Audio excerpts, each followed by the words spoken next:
sauc Āris. Vai jūs zināt, kas ir latviešu mīlētākie svētki? Jā, 23. jūnijas. Tie ir Līgo svētki.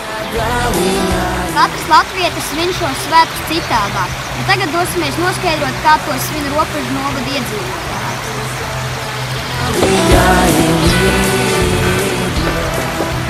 Labdien, kā jūs sauc? Matīs Ķevers. Kā jūs parasti svinat Līgo svētkus? Sabraucis ar ģimeni, aizējam uz dārzu, uzliekam ēdienu galdā un svinam. Sakiet, ko jūs novēlētu citiem līgotājiem šajos svētkos? Labu apetīti! Sakiet, kur jūs parasti svinat Līgo svētkus? Parasti Līgo svētkus svinu laukos. Kā jūs to svinat? Kurinam ugunskuru lielu tādu būvējam, gatavojam dažādus ēdienus un tad kopā pavadam ar draugiem un ģimeni. Un ko jūs tieši liekat Jāņu galdā? Dažādus sierus, cepam gaļu, pīrāgus un noteikti kāvus arī ir. Labdien, kā jūs sauc? Sabīna. Sakiet, kur jūs parasti svinat Līgo svētkus? Es svinu laukos. Kā jūs svinat?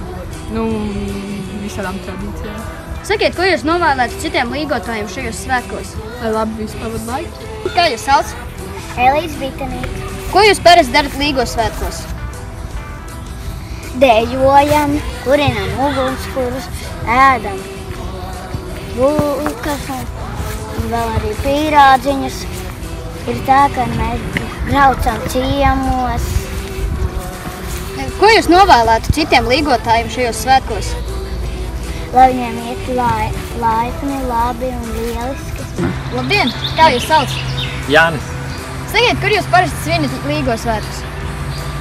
Kaut kur pie dabas kopā ar ģimeni vai draugiem. Ko jūs novēlētu visiem līgotājiem šajos svētkos? Visi līgotāji, lai ir laimīgi, piepildīti, izbauda silto laiku, kas iespējams būs, un labi atpūšās. Paldies! Arī es novēlu visiem labi atpūsties un izbaudīt šo skaisto dienu. Bet vakarā 9:00 tiekamies vēsturiskajā Ropažu muižas parkā, lai līgotu kopā kā viena saime. Zinu, ka saimnieki ir parūpējušies par sieru, alu, skaistu ugunskuru un lustīgu līgošanu. Tiekamies!